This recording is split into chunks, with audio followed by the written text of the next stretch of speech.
began as a perfect Las Vegas night.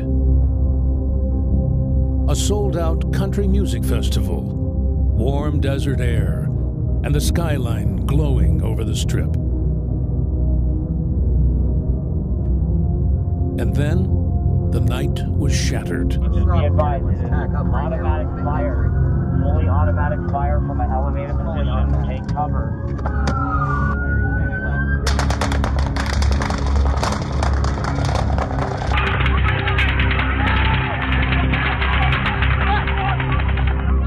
Friends scattered. Strangers pulled each other to safety. And across the city, first responders rushed toward the unknown. Susan!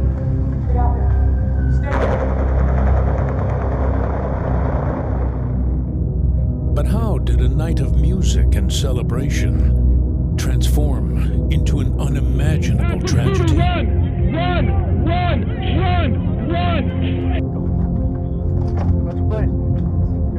This is the story of October 1st, 2017.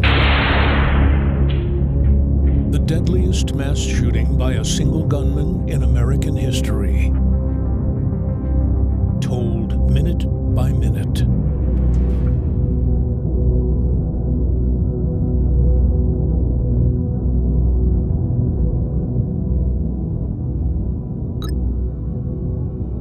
Las Vegas rises from the Nevada desert like a mirage. An oasis of glass, neon, and noise. Lights pulse in every direction. Marquees promise jackpots and sold-out shows. And the streets hum with a steady current of taxis, limousines, and tourists. The casinos never close. Music leaks from open doors into the night, mingling with the distant roar of traffic and the low thrum of bass from rooftop clubs. It's a city built to keep the party going long after the sun comes up. This weekend will be no different. The Strip readies itself for another wave of tourists, concerts, and late-night crowds. In a few days, the Route 91 Harvest Festival will take over the streets below, with performances from Eric Church, Sam Hunt, and Jason Aldean. The stage framed by the lights of the Mandalay Bay.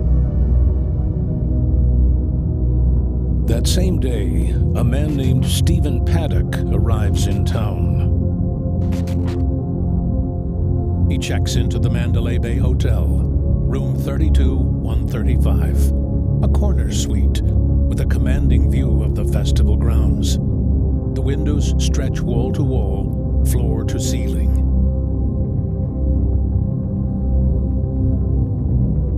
At first, he brings no luggage, just spends 2 hours between his room and a sushi restaurant downstairs. At 4:53 p.m., he drives his Chrysler Pacifica to the valet. A bellman loads 5 suitcases onto a cart. Paddock insists on staying with the bags, so the bellman takes him up via the service elevator, a request not unusual at the hotel. At 9:40 p.m., he leaves with 2 suitcases, drives an hour to Mesquite, where he lives in a retirement community, and stays overnight.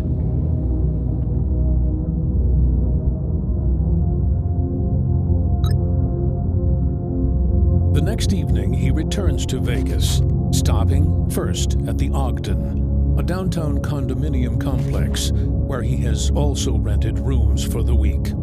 He'd checked in there the previous Friday during the Life is Beautiful festival, after searching online for its lineup and expected attendance. In the days that followed, his searches turned to the Mandalay Bay, the Route 91 Harvest Festival, and police tactics, including the question, do police use explosives?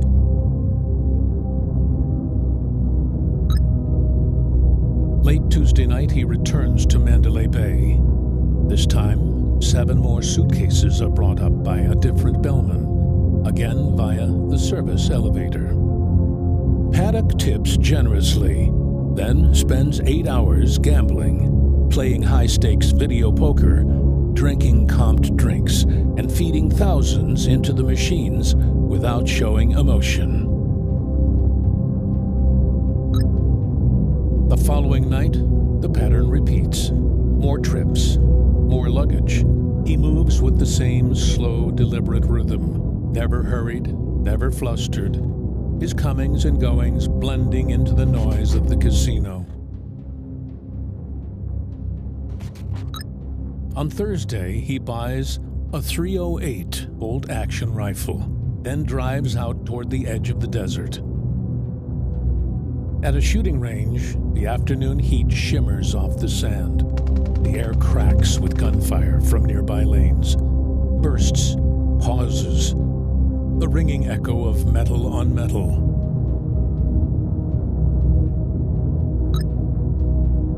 Friday, the Route 91 festival opens. Paddock checks into the adjoining suite under his girlfriend's name, requests housekeeping leave a food service cart in place, and makes another overnight run to Mesquite. That same day, he wires $100,000 to his girlfriend in the Philippines. By Saturday, do not disturb signs hang on both suite doors. More luggage arrives, 2 smaller bags, then his final trip to Mesquite. Early Sunday morning, he returns for the last time. By 12:16 p.m., he has moved a total of 21 suitcases, 2 smaller bags, a laptop bag, and a large container into the 2 rooms. He plants a hallway camera on the food cart, opens and locks the adjoining doors repeatedly, and makes quiet adjustments to the space, moving furniture, blocking doors. From his windows, the entire festival grounds are in clear view. At 9:36 p.m., he locks the deadbolt to 1 room for the last time. 4 minutes later, Jason Aldean takes the stage. Paddock turns the other deadbolt, sealing himself inside. It's the final act of isolation. From here, in the darkened room, he takes up his position at a smashed window, settling behind the scope of his rifle. Below him, thousands of people sing and sway, unaware that they have stepped into his crosshairs. On the surface, nothing drew attention, but each detail had been part of something larger, a plan no one could yet see.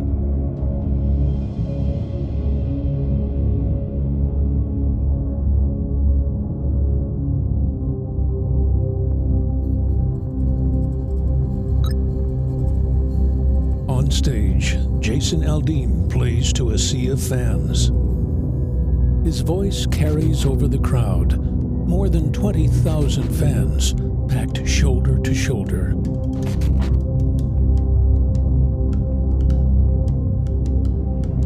The strip glows in the distance. The air is warm, heavy, with dust and sound. Then, sharp cracks split the air. At first, confusion. Some think it's fireworks. A few laugh, glancing upward for sparks that never come. But the cracks continue.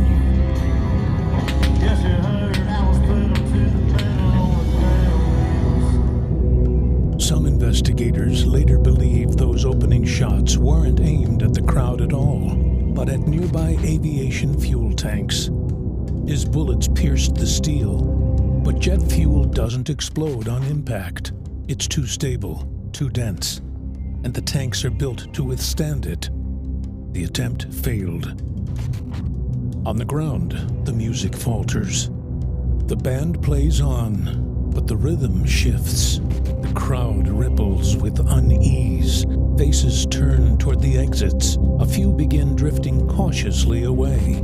Then, 30 seconds later, everything changes.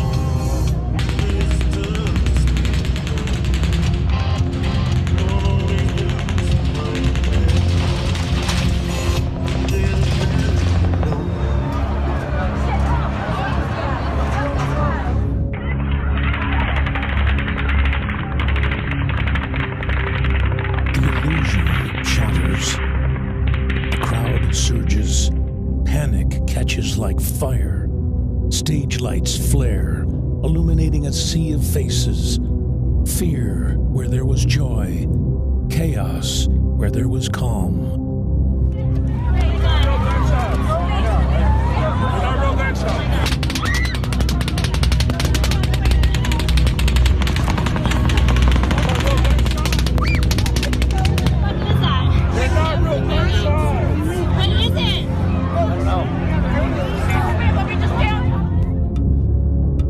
At nearly the same moment, high above inside Mandalay Bay, hotel security officer Jesus Campos reaches the sealed door to Suite 32-135. He has come to check an alarm, a routine call. He tests the handle, but the door doesn't move.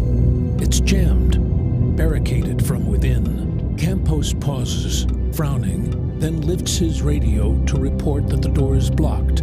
He does not know what waits on the other side. As Campos turns to leave, rounds tear through the hallway, blasting from the suite where Paddock has repositioned, swinging his fire from the broken window to the corridor. The drywall shreds around Campos. A round strikes his leg. He collapses, the force dropping him hard onto the carpet. Gritting his teeth, Campos crawls for cover.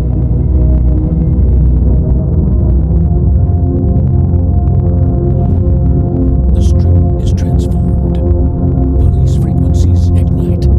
Officers begin converging. Security scrambles. The quiet hotel corridor becomes the front line of war no one saw coming. And still, the gunfire rains down. Paddock's weapon sweeps the front of the stage, the thickest part of the crowd. Bodies collapse in clusters.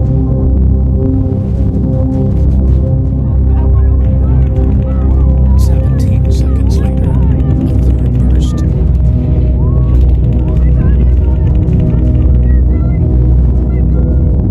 20 seconds later, a fourth. In less than 2 minutes, more than 300 rounds have been poured into the festival grounds. Strangers become medics.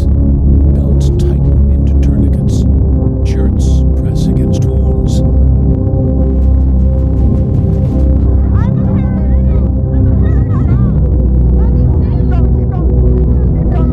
Then, silence.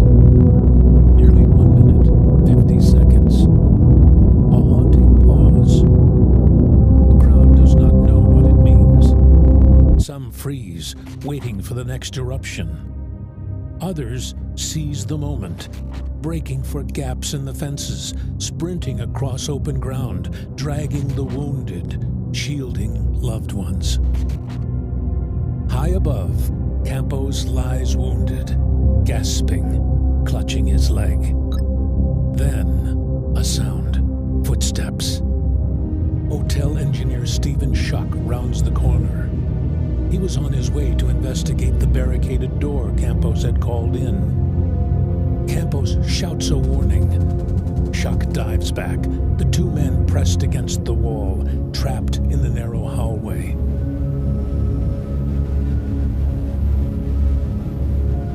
Campos and Schuck wait, unsure if the shooter knows where they are, unsure if another burst will tear through the wall, unsure if they will ever leave the hallway alive.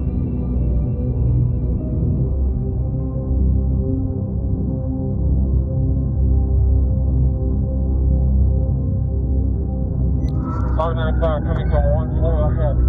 One floor above us. Possibly 32nd floor of Engley Bay. Let's gear up and go in.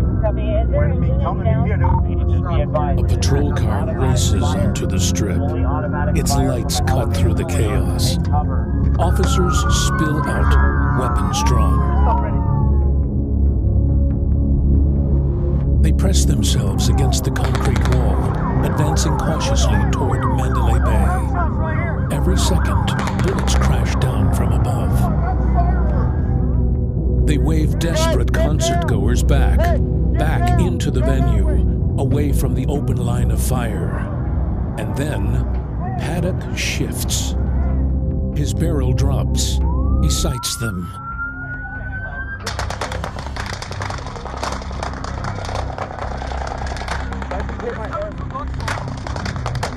Go that way, go that way, go that way.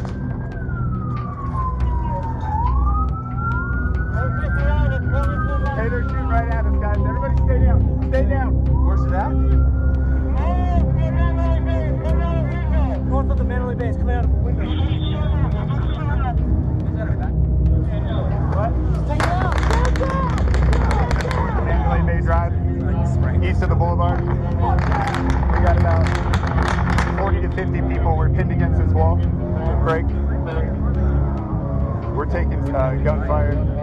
It's going right over our heads.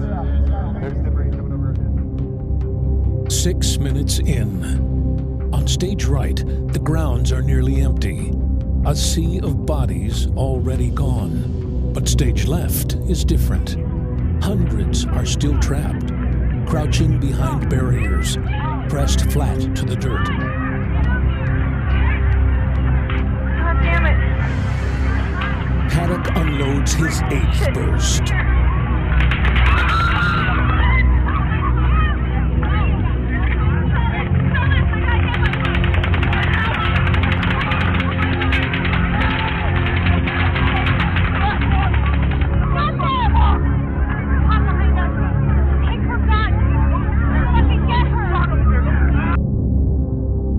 Officers push inside the Mandalay Bay.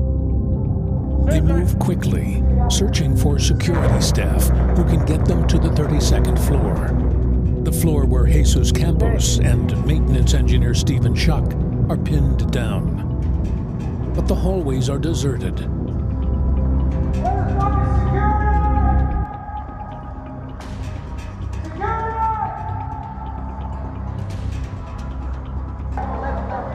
Security. I need to get into that room. Finally, they find a lone security officer.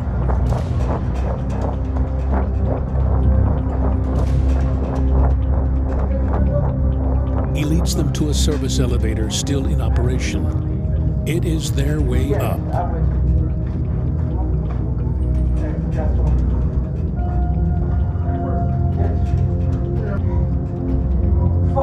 I'll leave you guys halfway. I can't fucking breathe. You good?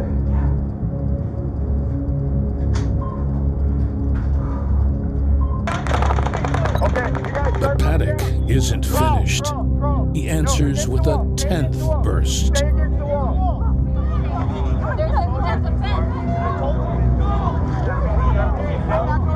You guys, everybody stay down, stay down, stay down, stay down.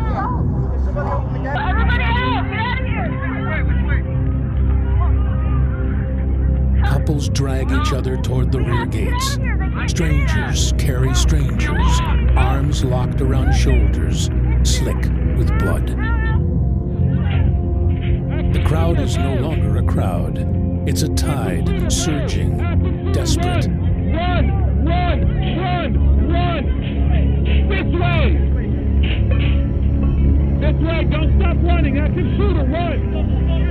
An 11th burst, shorter, uneven. The rhythm falters as if his weapons are tiring. Go! Don't stop running! Active shooter! Go!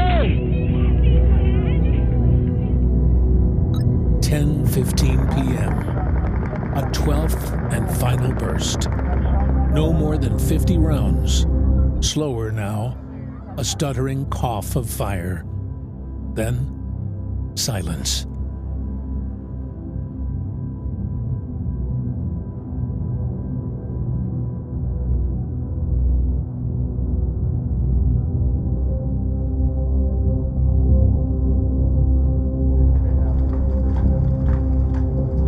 officers close on the 32nd floor.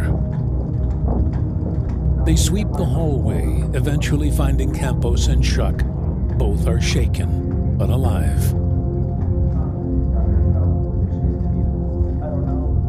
Campos, limping, grips his leg, where the bullet tore through moments earlier. Their survival feels improbable. Two men caught at the very edge of the storm. Go. Let's replace. Get back. Reinforcements arrive. Together, they begin the long, painstaking process of clearing the floor. Some guests stumble out half asleep, confused, unaware of the chaos that had erupted only a few doors down.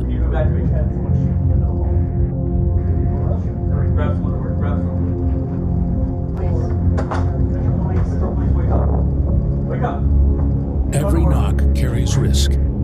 Every hallway corner could conceal danger.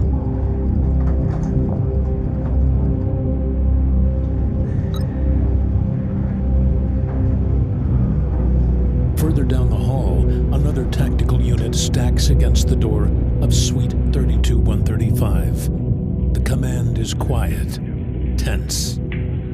They ready the charge.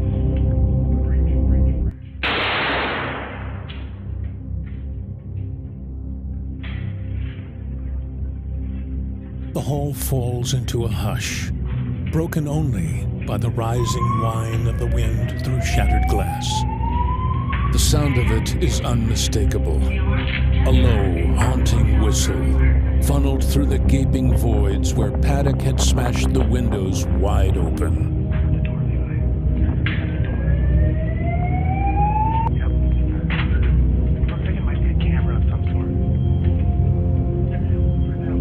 The officers notice the camera rigged to a service cart outside the door. One bends down, inspecting it closely. A chilling reminder that the gunmen had prepared for their arrival. Okay, I'm gonna hold on this door, okay? The first officers breach. They move cautiously, rifles raised, anticipating the sudden burst of gunfire from within. Every step is deliberate. Adrenaline pounding, their eyes scanning every shadow. Okay, cover on that. In with you. But the room remains silent. No shots, no movement. Only the restless moan of wind through broken glass. Inside, an arsenal. Dozens of rifles laid out with precision, scopes, ammunition stacked in neat piles, thousands of rounds, a fortress built in plain sight. And in the center, Stephen Paddock, lifeless. A self-inflicted wound, his final act. In 9 to 11 minutes, he fired more than 1,000 rounds. He killed 58 people that night. 2 more would die from their injuries in the days after. Over 400 struck directly by his bullets. Another 400 injured in the stampede to escape. In all, more than 860 lives torn apart in less than a quarter of an hour. America's deadliest mass shooting. And at first, almost nothing was known about the man behind it. No manifesto, no note, no explanation. A man who, over months, stockpiled rifles and ammunition with methodical patience. And then, from the windows of a luxury suite, unleashed devastation on a crowd of thousands.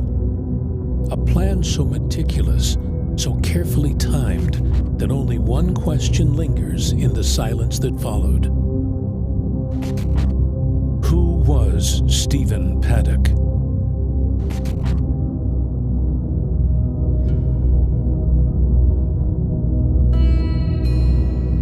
"1953. Stephen Craig Paddock is born in Clinton, Iowa, a small industrial city pressed against the Mississippi River. It is post-World War II America. The factories hum, trains whistle through the night. Beyond the smokestacks, farmland stretches flat and endless, broken only by silos and grain towers.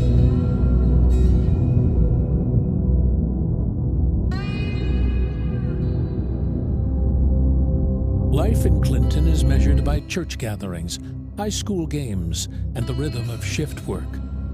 Neighbors know each other's names. Families hold tight. But beneath the surface, not all lives fit the picture of post-war prosperity. Families on the margins feel the sting of poverty more sharply. Single mothers have few safety nets. Children grow up with the weight of instability on their shoulders. Stephen is the first of 4 brothers. For a brief time, it is a normal childhood. But the Paddock household is already defined by something darker.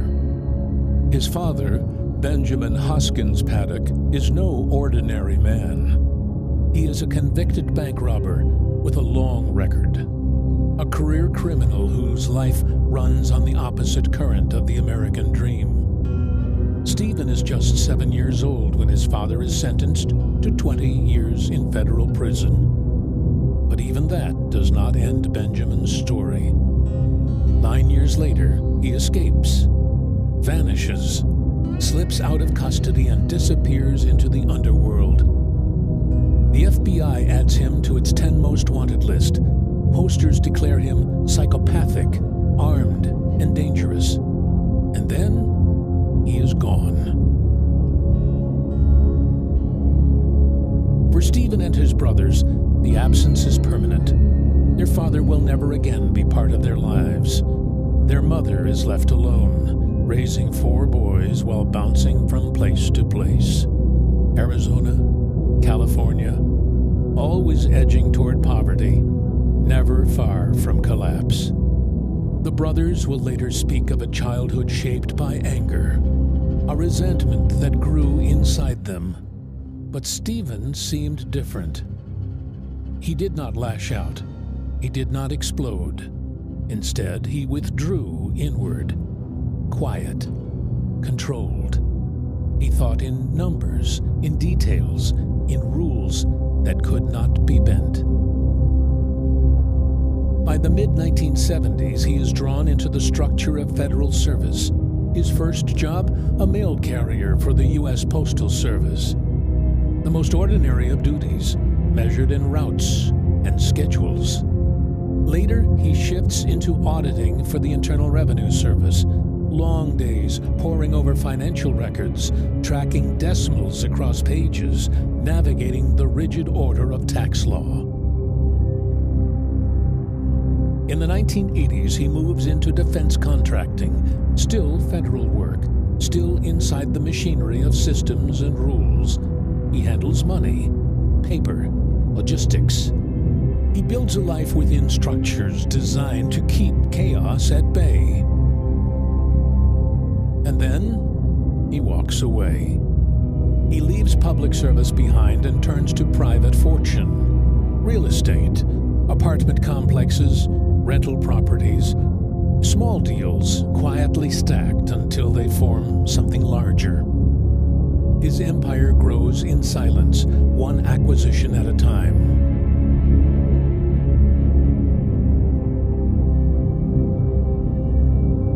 His success is patient, calculated, deliberate, and wealth brings freedom. Freedom to gamble.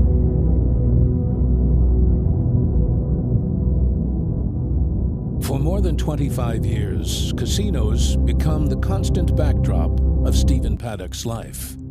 Not the table games filled with banter and bravado, not the spinning glamour of roulette wheels or blackjack hands. Paddock prefers the solitary glow of video poker machines. Hour after hour, day after day, he sits alone at a terminal. The screen flickers. The numbers churn. The rhythm is hypnotic. Sometimes he ventures into high-stakes rooms where the buy-ins are thousands of dollars, and a night's swing can be the difference between a small fortune gained or lost.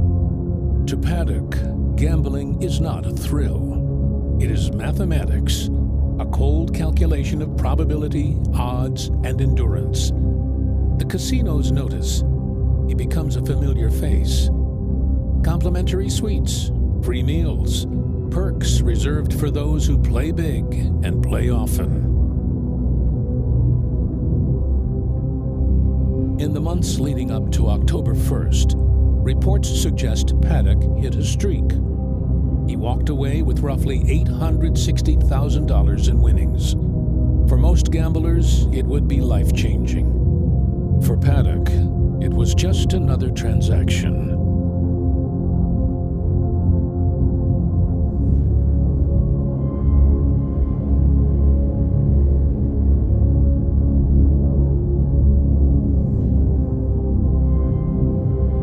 By his 60s, he is living in Mesquite, Nevada, a quiet retirement community 80 miles northeast of Las Vegas.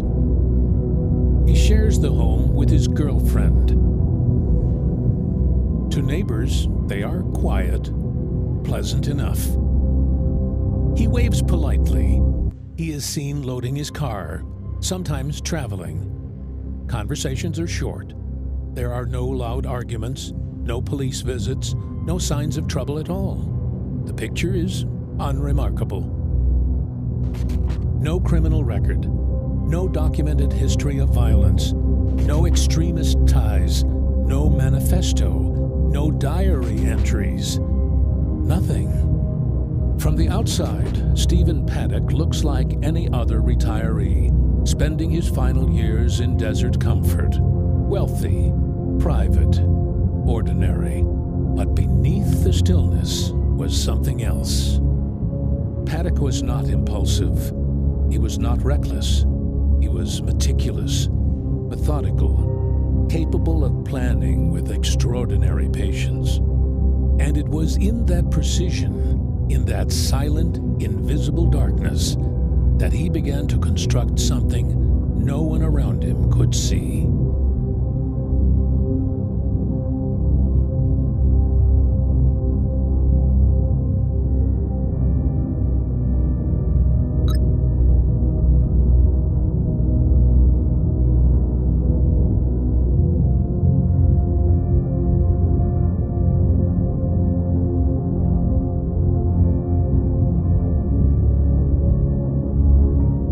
Las Vegas, the city is reeling. The Strip, normally buzzing with neon lights, laughter, and music, feels unrecognizably silent.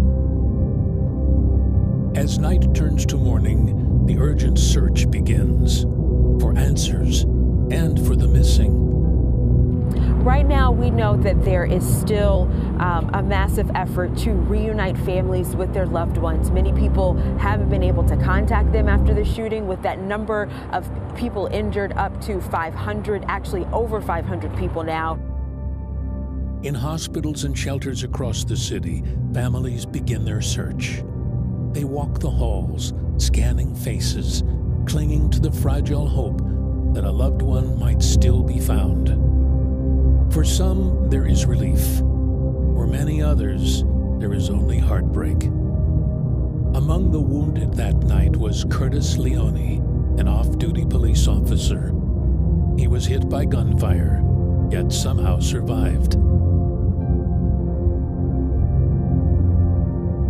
We were just enjoying the music, and I heard a volley of gunfire. And I'm a police officer, and I recognized it as real gunshots, and I looked at her and I said, those sounded like real gunshots. People got up and started running again, and the shots started back up, and we were stuck out in the middle of nowhere, and I couldn't get up, and I could hear the shots flying all around us, and there was nothing we could do, and we just sat there hoping we weren't gonna get killed, and we weren't gonna die. We actually had to put him on a metal barricade, one of the fences that are around, and we put him on that. And at that time, he's extreme amount of pain and trying to lift him around to get him out. So many people helped lift us, and then we ran across the area again because we had to go to the far left side to get out where there were ambulances were. And we got out there and there were no ambulances because there were so many injured people.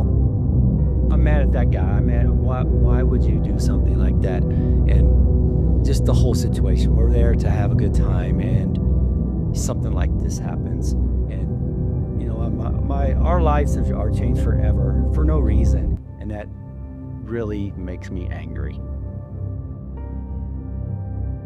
In the days that follow, the city gathers for vigils, thousands standing shoulder to shoulder, candles in hand, names read aloud into the night. A community broken, yet bound together in grief and solidarity.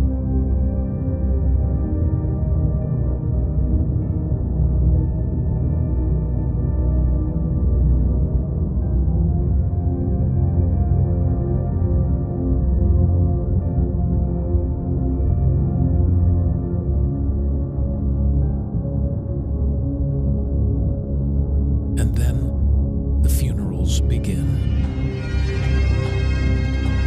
One of them for Officer Charleston Hartfield, a 34-year-old Army veteran, a youth football coach, and father of two.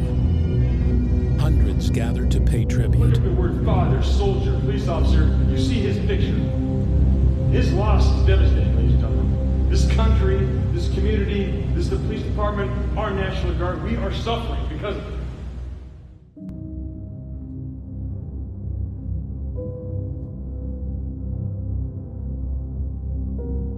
At a press conference, the sheriff's voice is measured, but his eyes reveal the strain. Well, good evening. Obviously, I'm Sheriff Joe Lombardo with Clark County. What we know is Stephen Paddock is a man who spent decades acquiring weapons and ammo and living a secret life, much of which will never be fully understood. He meticulously planned on the worst domestic attack in United States history. It's troublesome that this individual was able to move this amount of gear into a hotel room unassisted. It's troublesome for the amount of stuff that he had at both residences unassisted. There's people that know this individual. There's people that could help us understand this individual. We hope, very much so, to be able to provide concrete information to the public about why this happened, because that's what's on everyone's mind. Because to understand the why helps you deal with the tragedy that we've all faced, and we've all faced it. So, believe me, we want to know why. In the weeks that follow, the investigation begins in earnest. Agents scour hotel security footage, tracking Stephen Paddock's every movement. They reconstruct his purchases. Dozens of firearms, thousands of rounds of ammunition, specialized equipment. They study his final days inside the Mandalay Bay, his room transformed into an arsenal overlooking the concert grounds. They interview his girlfriend, who tells them she had no idea what he was planning. She thought he was kind, quiet, generous. His brothers appear on television, emotional and confused. This is what everybody's so scared about right now. When Steve can do this, we are in deep shit.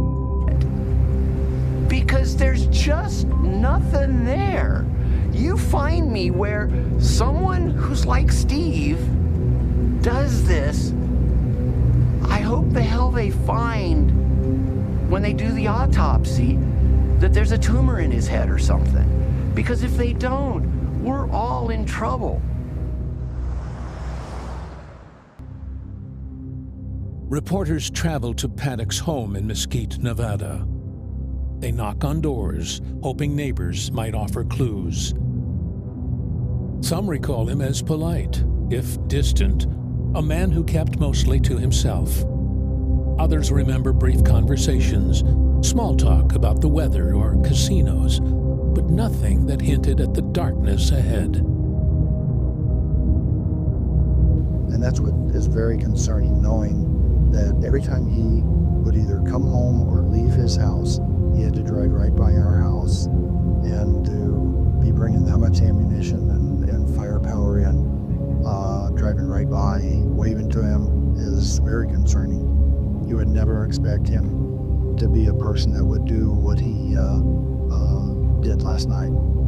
It's hard to even imagine that this happened in our little community.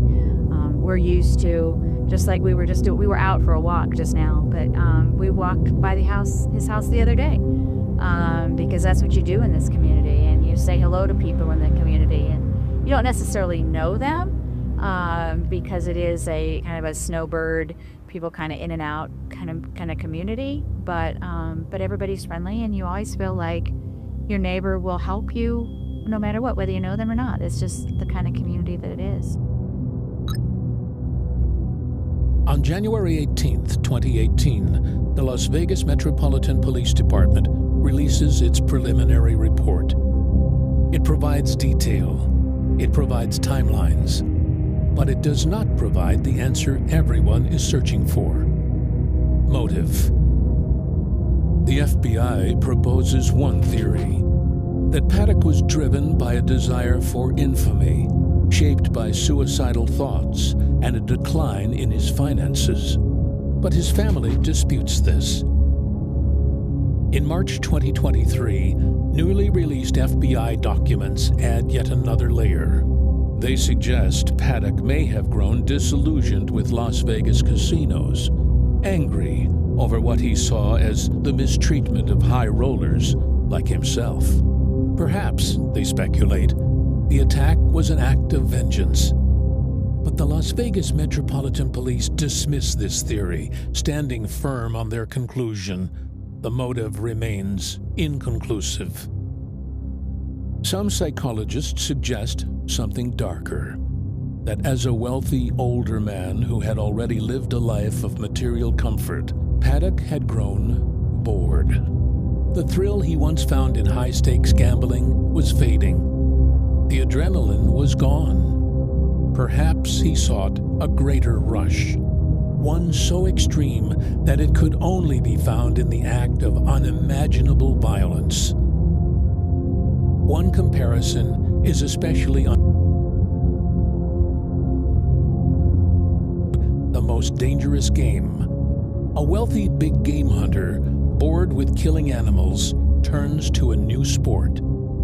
He lures shipwrecked sailors to his island, then hunts them down, believing humans to be the ultimate prey. For some, the echoes are chilling. A man with wealth, comfort, and freedom, seeking out the one risk he had never taken before: the killing of human beings. And yet, for all the theories, for all the investigations, the truth remains just out of reach. The final report is released. The case is officially closed. And still, the central question: why Stephen Paddock opened fire on thousands of innocent people remains unanswered. For the survivors, the families, the city of Las Vegas, the mystery lingers like an open wound. What drove him? Why here? Why them?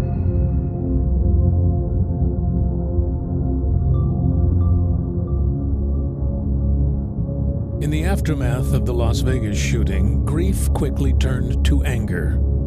The sheer scale of the violence, the thousands of rounds of ammunition, the calculated vantage point, the efficiency with which lives were ended, forced the nation to confront not just the tragedy itself, but how it had been made possible.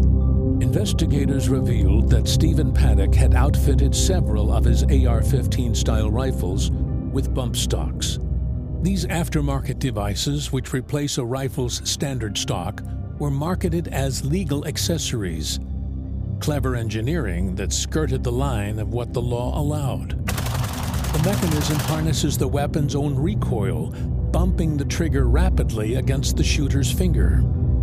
The result is devastating. A semi-automatic rifle, normally limited to 1 round per trigger pull, can mimic the rate of fully automatic fire. As many as 90 rounds in just 10 seconds. From his perch in the Mandalay Bay, this meant Paddock could sweep the crowd with an unrelenting barrage, a storm of bullets so fast, so sustained, that escape was almost impossible. The revelation ignited outrage. To many, bump stocks were a glaring loophole, an end run around the spirit of federal restrictions that dated back to the 1930s, a workaround hiding in plain sight. To others, however, they were simply another tool for sport shooting, a novelty, a piece of equipment that, by itself, had no moral dimension. Why, they argued, should the actions of one man strip millions of gun owners of their rights? Nico, you're here to buy a rifle today. Correct. Are you not put off by what you've seen in Las Vegas? No, not put off. It's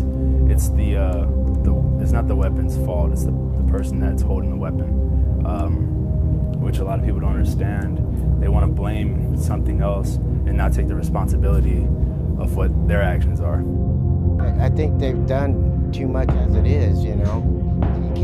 They've made the Constitution, the Second Amendment. I mean, you can't change something that's been enacted for, since 1776. The problem is bad people. I mean, it's a people problem. It's not a gun problem.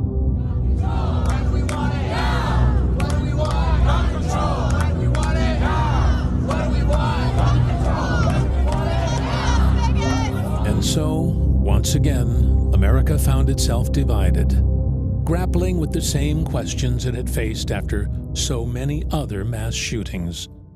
Protests filled the streets. Advocates demanded immediate action, carrying signs with the names of the dead. Gun rights groups countered, warning of a slippery slope. If bump stocks were banned, what would come next? Magazines? Rifles themselves?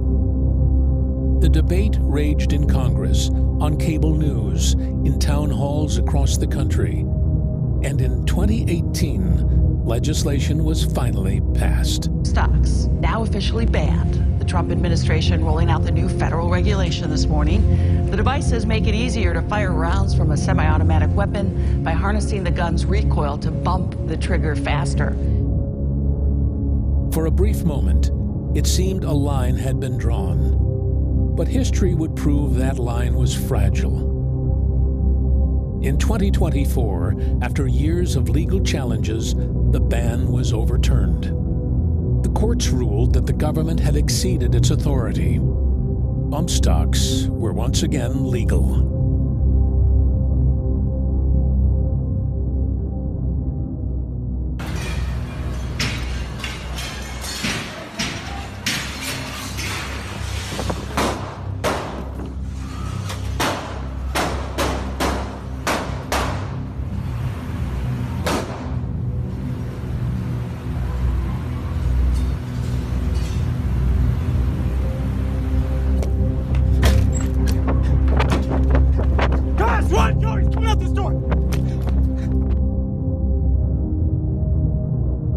Just over a year after Las Vegas, in November 2018, gunfire erupted inside the Borderline Bar and Grill in Thousand Oaks, California. It was college night. Hundreds of young people dancing, laughing, packed shoulder to shoulder. 12 people were killed that night. Among them was a 27-year-old man named Tel Orfanos, who had survived the Route 91 Harvest Festival in Las Vegas. He had escaped one massacre only to lose his life in another.